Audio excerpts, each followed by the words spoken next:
Hey guys, today I'm going to share with you a really fantastic recipe for salted caramel ice cream. This is one of my husband's favorites. It's one of those flavors that it's pretty hard to find in the supermarket, so it's well worth the effort to make it yourself. Let me show you how to put it together. So the first thing we're going to do is make our caramel sauce. So in a large saucepan, you're going to add 1.3 cups of plain white sugar, just right to the dry pan. And you're gonna let it sit there on medium-high heat until it starts to become translucent. And you will see it. If you look at the edges, that's where it will start, and it will slowly begin to melt, creating this beautiful amber color. So resist the temptation to go in there with a whisk and try to help it along. It's much better when you're making caramel like this to just let it do its thing and lift up the pan and sort of swirl it around.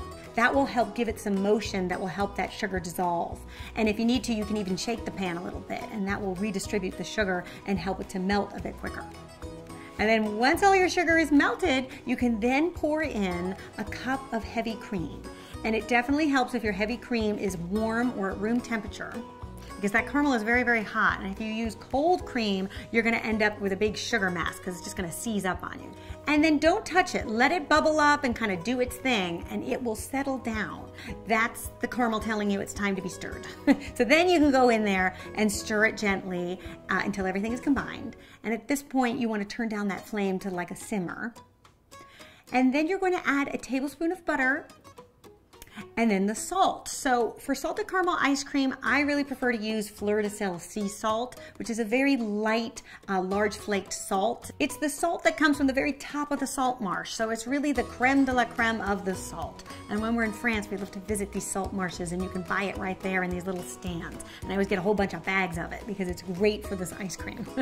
If you can't get the Fleur sea salt or any kind of fine sea salt, and you're just using like regular kosher salt, I would probably do 1/4 teaspoon. So there's a big spread in saltiness between the Fleur and regular salt. And the best thing to do really is just taste it. Add a little, taste it. If it doesn't feel salty enough to you, add some more. And then you can whisk that up. And at this stage, the caramel's all good to go, and what you want to do is transfer it to a heat-safe bowl because it is still pretty hot, or a Pyrex pitcher would work too. And then you can set that aside. Then we're going to make the ice cream base. So in a saucepan, you're going to add 2 cups of heavy cream, 1 cup of milk, and 1 teaspoon of just kosher salt. Now this may seem like a lot of salt going into this, but remember that caramel is super sweet, and there's something that's so great about the saltiness and the sweetness. And I find you get the perfect mixture when you put the salt in the base and in the caramel. And then you're also going to add 2 tablespoons of sugar. Then while your cream mixture is heating up, you want to take a large bowl and crack in 6 egg yolks and 2 tablespoons of cornstarch. And just whisk that up until a nice pale yellow paste forms. And at that point, your cream mixture is probably ready to go. And you're going to temper those eggs just with a little bit of the hot cream mixture, little by little. So for this, it really helps to have used a saucepan that you can hold with one hand. So that way it's not too heavy.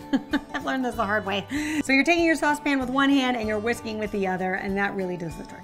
Then you're going to pour this egg mixture into a cleaned out saucepan, and you're going to set it on medium-high, stirring gently all the while. You'll know that it's done when the mixture starts to thicken and coats the back of the spoon.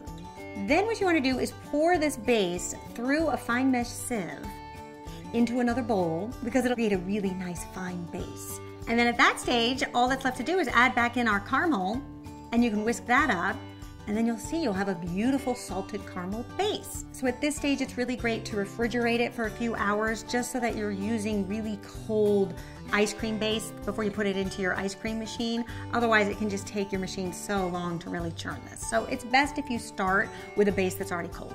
And then you can use whatever ice cream machine you have. You don't need a big fancy machine. I just got this one for my husband for Christmas, so I'm giving it a go.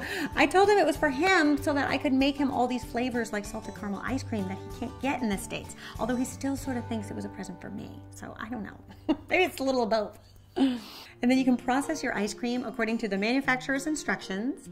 And then once it's done, you can remove your ice cream from your machine, transfer it to an ice cream container, and the following day you will have the most delicious salted caramel ice cream.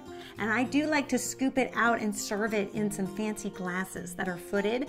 I'm using this ice cream scooper from Swirl, which is my favorite ice cream scooper of all time because it just makes the most beautiful scoops. And this is the scoop that came in your February subscription box if you're a subscriber. And if you're not a subscriber and you want to know where to get this scoop, I'll leave you a link in the description.